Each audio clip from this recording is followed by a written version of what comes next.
తెలంగాణకు రుతుపవనాల రాకతో భారీ వర్షాలు కురిసే అవకాశం ఉన్నట్టుగా వాతావరణ శాఖ అధికారులు భావిస్తున్నారు. దీంతో పలు ప్రాంతాల్లో ఇప్పటికే ముందు జాగ్రత్త చర్యలు తీసుకుంటున్నారు.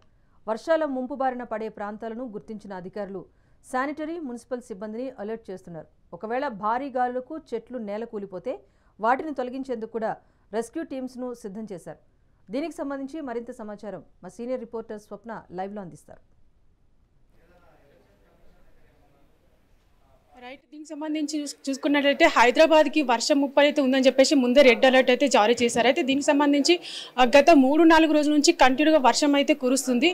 ఈ నేపథ్యంలోనే రోడ్లపైన వర్షం అనేది నిల్వ ఉండకుండా ముందస్తుగానే జిహెచ్ఎంసీ అనేది ముందస్తు చర్యలకు కానీ చర్యలు అయితే తీసుకున్నది. అయితే దీనికి సంబంధించి వాతావరణ శాఖ కూడా ఇంత ముందుకే రెడ్ అలర్ట్ అయితే జారీ చేసింది.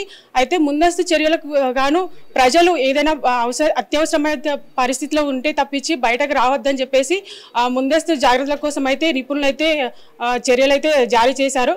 అయితే రోడ్లపైన వాహనాలు వెళ్ళేటప్పుడు కానీ వచ్చేటప్పుడు కానీ అప్రమత్తంగా ఉండాలని చెప్పేసి వాహనదారులకు కూడా ముందుగానే చర్యలు చేపట్టాలని చెప్పేసి చెప్పారు.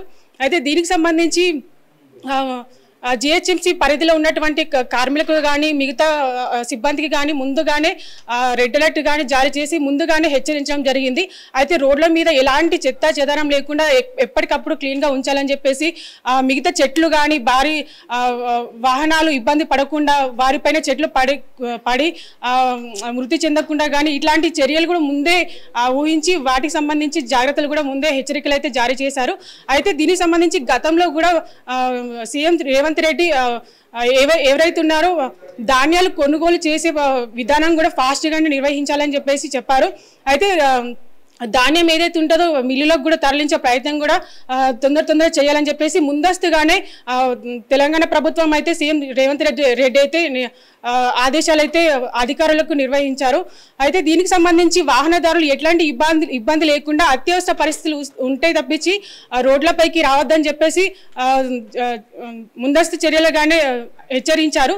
అయితే దీనికి సంబంధించి చెట్లు కానీ అక్కడ మిగతా నాలల నుంచి వచ్చే నీరు కానీ బయటకు రాకుండా ఎక్కడికక్కడ క్లీనింగ్ విధానం కానీ ఎట్లాంటి పరిస్థితిలో కానీ ఇవన్నీ క్లీన్గా ఉంచుకోవాలని చెప్పేసి గవర్నమెంట్ ఇప్పటికే ఆదేశాలు అయితే జారీ చేశారు.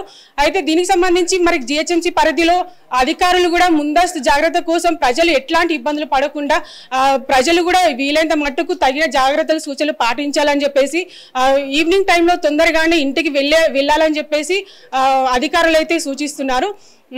ఇది పరిస్థితి రాజేశ్వరి.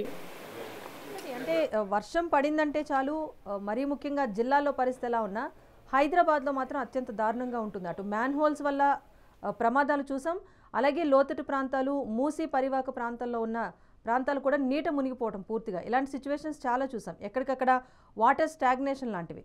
సో అలాంటివి ఏమీ లేకుండా జిహెచ్ఎంసీ అధికారులు మాన్సూన్ టీంతో ఇప్పటికే ఆ ప్రిపరేషన్లో ఉన్నారా, లేకపోతే ఇప్పుడు కూడా ఋతుపవనాలు వచ్చిన నేపథ్యంలో ప్రత్యేక ఆదేశాలు ఏమైనా అధికారులు జారీ చేశారు?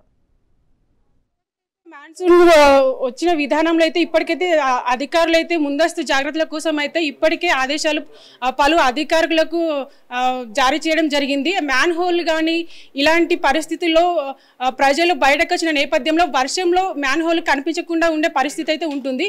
అట్లాంటి పరిస్థితి ఎదురైనప్పుడు ముందస్తు జాగ్రత్తల కోసం అవన్నీ చెకింగ్ కానీ ముందస్తు శానిటైజర్ కానీ ఇట్లాంటివన్నీ ముందుగానే తనిఖీ అయితే నిర్వహించారు. ఈరోజు చూసుకున్నట్లయితే మన జిహెచ్ఎంసీ పరిధికి సంబంధించిన గద్వాల్ మేయర్ విజయలక్ష్మి ఎవరైతే ఉన్నారో ముందస్తు జాగ్రత్తల కోసమే చెకింగ్ కూడా చేయడం జరిగింది ఈరోజు. రైట్ రాజేశ్వరి.